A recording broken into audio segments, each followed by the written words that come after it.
Only the unprepared fool would rush headlong into enemy front lines, knowing that an archer lurks in the background. The archer inflicts persistent damage from a safe distance with their trusty bows. When not utilizing both hands for maximum firing potential with bows, archers can equip a crossbow and shield to give them better survivability. And while their reaction, support, and movement skills synergize well with their job, their primary skills are anything but diverse, making their use limited and cast a shadow on the class. Hi, I'm Mikey from Tactics Live Tournament, and today I have another episode in the Job Focus series. The goal of these videos is to crack open the hood on each class, present technical information in a simplified way, and help you make better choices when raising your squad. In today's Job Focus, we're going to do a deep dive into the Archer class, looking at their equipment choices, how their abilities work, and touch on how to manage their stats. If you are starting out in the game and need a quick preview of what's to come with this opening class, or maybe you haven't used an Archer since the very first chapter and you're curious to revisit the job, or perhaps you're looking to utilize one to balance out your multiplayer roster. No matter the case, string up those longbows, sharpen up some arrowheads, fill up that quiver as we get into an Archer Job Focus session.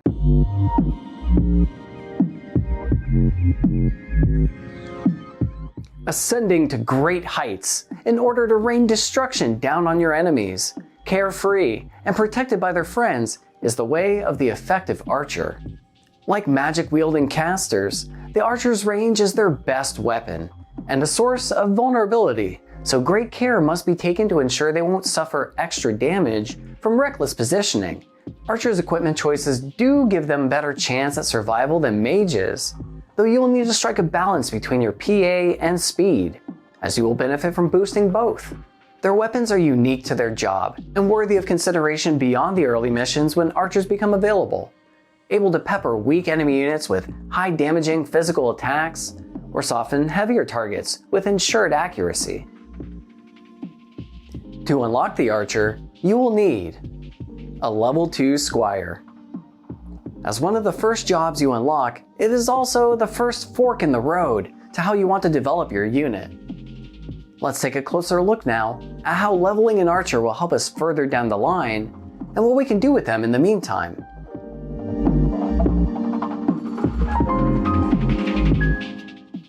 Up now is how archers arm themselves for battle with snappy weapons and protective gear. For starters, we're going to cover the two weapon types unique to the archer, bows and crossbows. Both bows and crossbows require a direct line of sight to your target that must be outside the minimum range, though crossbow users can target a tile behind the target if they are too close. Bow wielders cannot take advantage of this, as the arrow will sometimes be lobbed over the unit's head, as it is treated as an obstacle.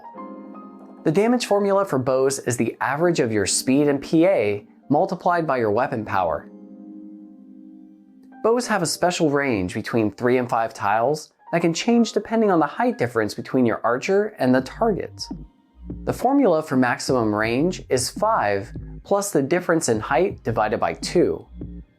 That means for every 2 height difference over your target, add 1 to your max range.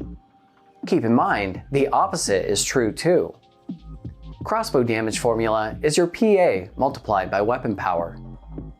Crossbows are not subject to the extended range based on height difference and will always fire in a straight line to their target with a range of 3 to 4 tiles. If you go bow, I recommend finding the Yoichi bow from Midlight Deeps, or play Rendezvous to score a Sagittarius bow. Otherwise, Gastrophides as a crossbow will serve you well alongside an escutcheon too. For the rest of our kit, we have clothes to sort through. Normally, I opt for speed over PA for equipment options. An acacia hat is my go-to. You could also run with a thief's cap for the same speed bonus.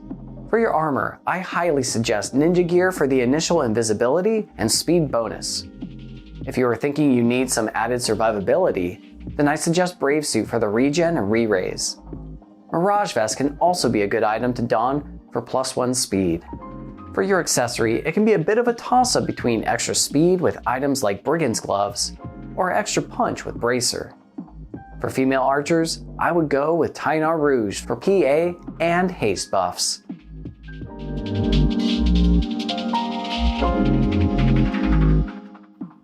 Aim is your primary skill set as an archer and is very straightforward, albeit lacking in variety or complexity. Let's break down the abilities so you can determine if it's worth the investment. Aim is a charging ability that adds power to your weapon, listed in this chart alongside how long and clock ticks it will take to execute your attack. Aim works for every weapon in the game and will factor into the weapon's damage formula in specific ways. For now, we will look at how the damage increases for bows and crossbows. For bows, take the amount of power, K, and add it to both your PA and speed before dividing by 2, then multiply by your weapon power. For crossbows, add K to your PA before multiplying by your weapon power. Aim is not affected by haste or swiftness, its cast time being completely static.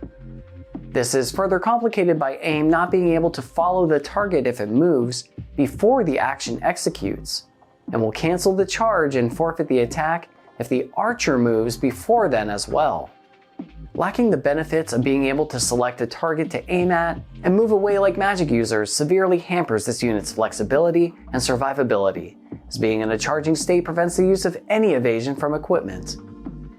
The long wait times of higher power abilities means your target will need to be immobilized, stopped, or somehow pinned in place to pull off.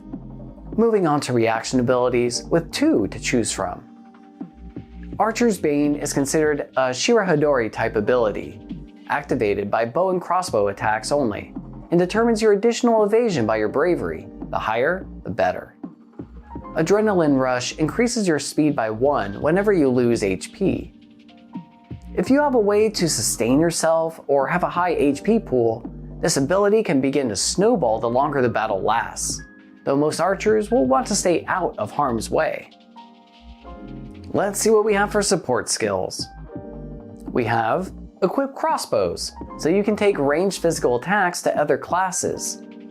And we have Concentration, an excellent skill for any non-magic based job that ignores your target's physical evasion. This does not go through Shirahadori or Archer's Bane, as they are separate evasion types and doesn't guarantee 100% success rates for skills that have a chance to miss, like Arts of War. For movement abilities, we have Jump +1 and that's it. Pretty self-explanatory, so let's move on.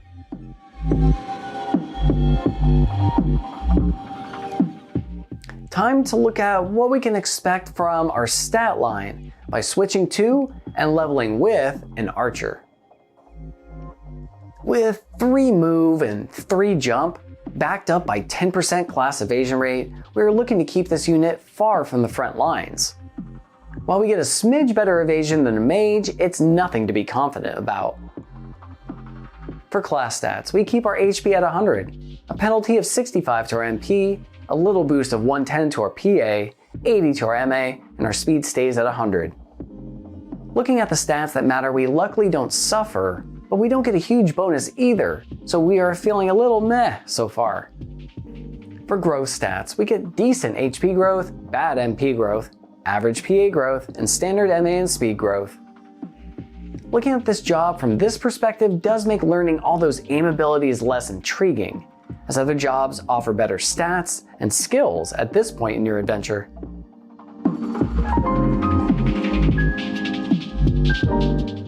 Giving physical damage dealers another option of delivering value by attacking from range is a welcome addition to any roster that can take advantage of hiding their archer away from damage.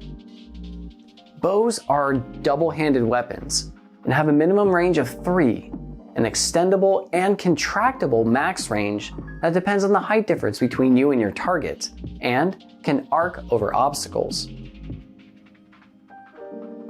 Crossbows are single-handed, and archers can equip shields to accompany them. They fire in a straight line with a minimum range of 3 and a max range of 4. Concentration ignores physical evasion of your target's shield and accessory, and weapon if they have parry. This does not work against Shira Hidori or Archer's Bane if they're using a bow or crossbow. Aim simply adds the amount charged to the damage formula of your weapon type as additional power. The charge time is static, with no way to decrease the wait time, and both you and the target must remain stationary for the attack to hit. Archer class and grow stats are slightly above standard, which is not encouraging for keeping this unit to level with over a long period of time. Since the job is unlocked early, it's best to learn the abilities you will use frequently, coming back to boost your job levels and pick up any other important skills at a later time.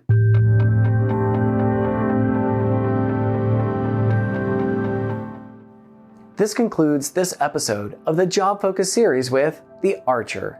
If you have been watching the live streams we have here on this channel, then you may have listened to one of my rants about how AIM has so much potential, but is wasted with its simple and mundane mechanic.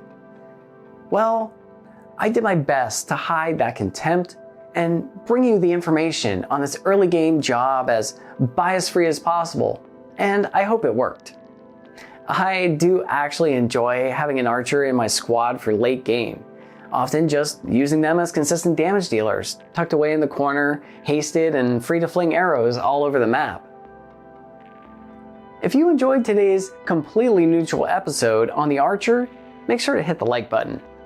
Subscribe if you want to get alerted when more tactics content goes live, and please share this video or other videos from the channel with a friend who you want to get into multiplayer War of the Lions with. Speaking of archers in the multiplayer community, check out the PvP patch we are testing over at Tactics League, where the archer has gotten serious improvements to their kit and are a formidable foe to find in your opponent's roster. You can find more info on this linked in the description, and I hope to see you there soon.